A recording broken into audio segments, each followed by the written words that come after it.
Pra 5 cavalhada na mangueira, vamos pegar que tá polhanga a madrugada. Entre uma prosa e um assovio de vaneira, pra lá e pra cá já tô de égua encilhada. Pra se enxergar só quando no céu relampeia, clareia o campo lá no fundo da invernada. Também faz parte da encilha quando enfeia o poncho atado na anca da minha gachada. Também faz parte da encilha quando enfeia o poncho atado na anca da minha gachada. Se chega a chuva não me agarra, sigo assoviando em cima das garras. Poncho de napa, pelego virado, livrando a cara um chapéu desabado. Se chega a chuva não me agarra, sigo assoviando em cima das garras. Poncho de napa, pelego virado, quem sai prevenido não volta molhado.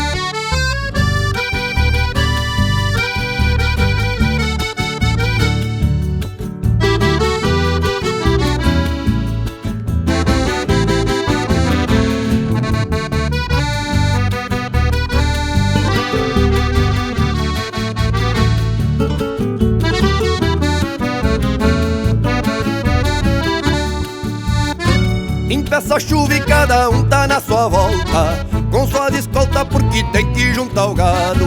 O capataz quer apartar ali no rodeio, pico de bote já sacamos pra um costado.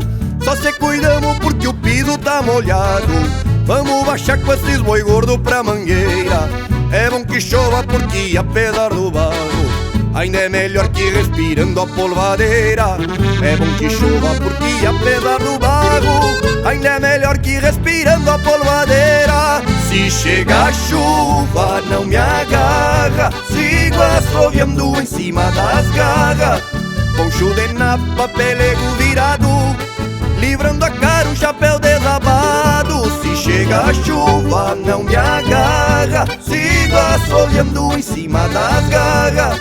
Poncho de napa, pelego virado, quem sai prevenido não volta molhado. Se chega a chuva não me agarra, sigo assoviando em cima das garras. Poncho de napa, pelego virado, livrando a cara um chapéu desabado. Se chega a chuva não me agarra, sigo assoviando em cima das garras. Poncho de napa, pelego virado, quem sai prevenido não volta molhado.